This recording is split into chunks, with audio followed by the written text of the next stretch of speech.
Quando isso acontece, ele transforma o campo magnético do Sol em uma barreira contra os raios cósmicos do espaço interestelar.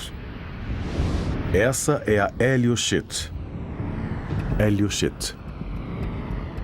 Se não fosse por essa proteção, os raios cósmicos atingiriam o sistema solar o tempo inteiro. A heliosheath age como um tipo de gaiola de tubarão para esses raios cósmicos que chegam e que poderiam influenciar o nosso planeta. Alguns conseguem atravessar, mas não chegam tão intensos como seriam sem essa proteção. Costumava-se pensar que a heliosheath era uma barreira elegante, feita de cortinas de força magnética. Mas em 1977, as sondas Voyager 1 e Voyager 2 foram lançadas da Terra.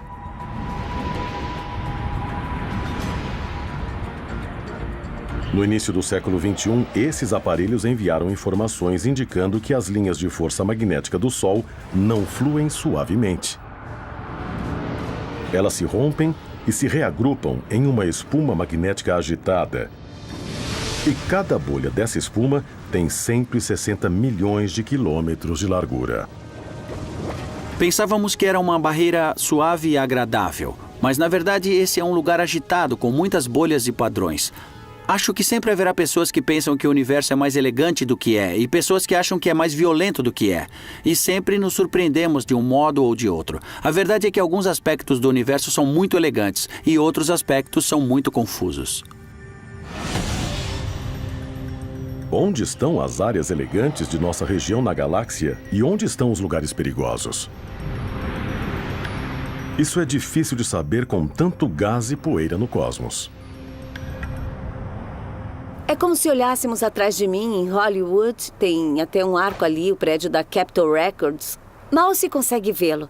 E depois, além dele, existem algumas montanhas muito indistintas. É porque existe poeira no ar, bloqueando a visão.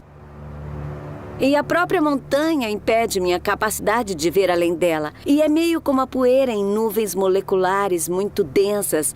Quando se atinge uma grande parede de nuvem molecular densa, cheia de poeira, não se vê mais nada. Quando exploramos nosso bairro galáctico, o que vemos depende de como olhamos para as coisas. Uma das coisas que aprendemos com a história, olhando para os céus, é que cada vez que se olha de um jeito diferente, vemos coisas novas.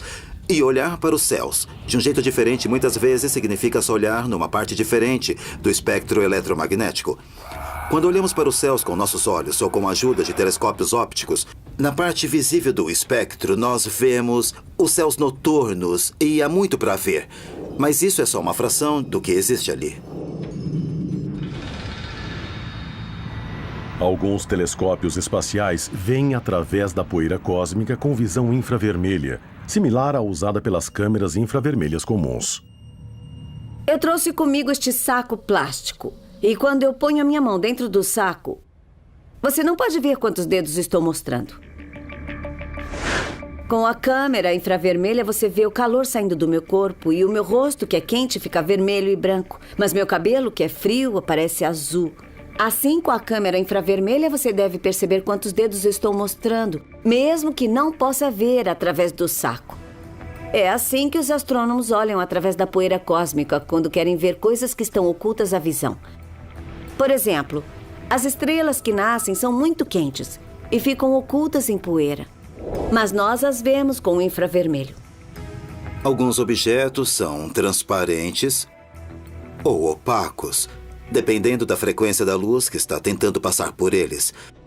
Assim, de fato, alguma coisa que está no caminho, como muita poeira interestelar ou gás, e impede o modo em que os telescópios podem ver, é realmente invisível em outra parte do espectro e podemos ver o que está atrás. Com o infravermelho e outros comprimentos de onda, nós descobrimos muitos vizinhos que não conhecíamos. Existe um conjunto de instrumentos que estão explorando a lição de que se olharmos com uma parte específica do espectro, veremos os céus de um modo bem particular. Pelo que observamos, parece que alguns vizinhos antigos podem ter ajudado a vida a se formar na Terra. enquanto alguns vizinhos novos podem nos exterminar.